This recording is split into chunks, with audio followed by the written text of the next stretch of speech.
ఎలక్షన్లు ఉన్నాయి కదా, ఎవరికి వేద్దాం అనుకున్నారు ఓటు? మళ్ళీ టీఆర్ఎస్కి వేద్దాం అనుకుంటున్నాం. టీఆర్ఎస్కి. ఎందుకు? కాలేదు, పరిపాలన నచ్చలేదు. ఏం అన్ని వాగ్దానాలు జూటా ఉన్నాయి, ఏం పనికిరాని వాగ్దానాలు ఉన్నాయి. మన టీఆర్ఎస్ ఎంపీ తెలుసా ఇప్పుడు ఇక్కడ చేయాలని నియోజకవర్గం ఎవరండి? కాసాని గారు తెలుసా మీకు? ఎట్లాంటి ఆయన మంచి ఆయన. ఆయనని చూసారా డైరెక్ట్ గా మీరు ఎప్పుడైనా? డైరెక్ట్గా చూడదని చెప్పంగా విన్నాం. మంచి ఆయన ఎక్కిస్తారా మరి? ఎన్ని ఓట్లు వేసినా ఎక్కిస్తారా? మంచి రిజల్ట్తోనే ఎక్కిస్తాం. ఎట్లుంది కాంగ్రెస్ పరిపాలన ఈ 100 రోజులు? ఏమంతా నచ్చలేదు సార్. హామీలు పథకాలన్నీ కరెక్ట్గా వచ్చినాయి కాంగ్రెస్? ఏం రాలేదు. కేసీఆర్ ఉన్నప్పుడు ఎట్లుండేది? బాగుండే, చాలా బాగుంది. కేసీఆర్ పథకాలన్నీ కరెక్ట్గా వచ్చేది. రేవంత్ రెడ్డి సార్ ఇది మాత్రం తీసేసేయండి, మా బతుకులు ముగ్గతైతుంది.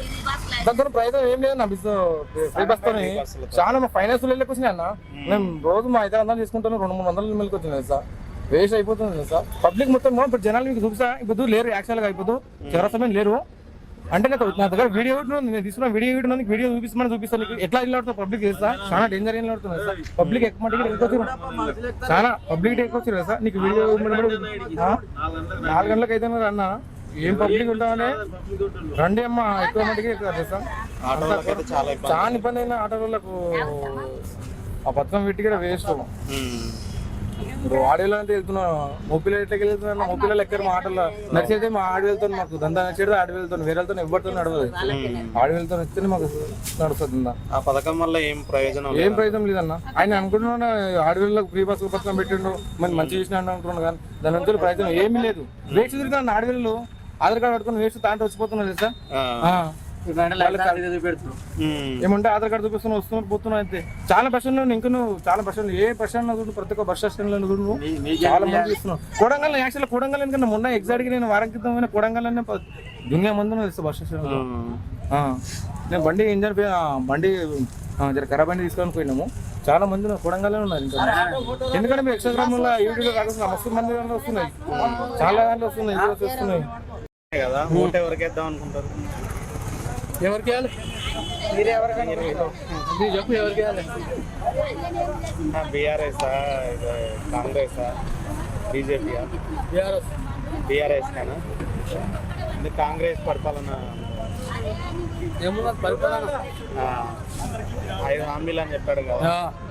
50 అమలు, ఒకటే అమలైంది బస్సు. ఎట్లండి బస్సు అమలు అవ్వడం? బాగా ఒకటే అమలైంది, ఇంకేడో తతిమ 50 అమలు. బీఆర్ఎస్ ఉన్నప్పుడు ఎలా ఉండేది? అప్పుడు బాగుండదు. మీ ఆటో వాళ్ళకి ఎట్లుందండి? ఆటోలోకి ఏమున్నాయి సరిగా నడవకొచ్చింది. నడుస్తుంది ఆటోకి 15,000 ఇస్తానన్నాడు కదా ఆటో. ఇస్తాడు ఇప్పుడు. వచ్చినాయా మరి? 12 పైసలు కూడా రాలేదు.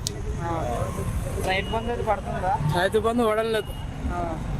4 ఎకరాల పడ్డది. కేసీఆర్ ఉన్నప్పుడు అందరికి పడ్డాయి, మొత్తం 100 ఎకరాలు ఉన్నా కూడా పడ్డాయి. కేసీఆర్ ఉన్నప్పుడు బాగుంది. ఇప్పుడు మన బీఆర్ఎస్ నుంచి ఇక్కడ ఎంపీ క్యాండిడేట్ తెలుసా మీకు? చేయాలని తెలుసు. ఎవరన్నా? కాసాని జ్ఞానేశ్వర్. ఎట్లా ఆయన మనిషి? ఎట్లాంటి ఆయన అంటే ఇప్పుడు కొత్తగా వచ్చాడు. టీడీపీలో ఉన్నాడు కదా. టీడీపీలో ఉంది. మంచిగా చేస్తాడు ఆయన మరి పరిపాలన. ఏమో ఇప్పుడైతే అతను కొత్తగా ఏం తెలుసు తెలియదు. ఎంపీ ఎలక్షన్లు అవుతున్నాయి అమ్మ, ఓటు ఎవరికి వేద్దాం అనుకుంటున్నారు? ఎవరికి అనుకోలే ఇంకా.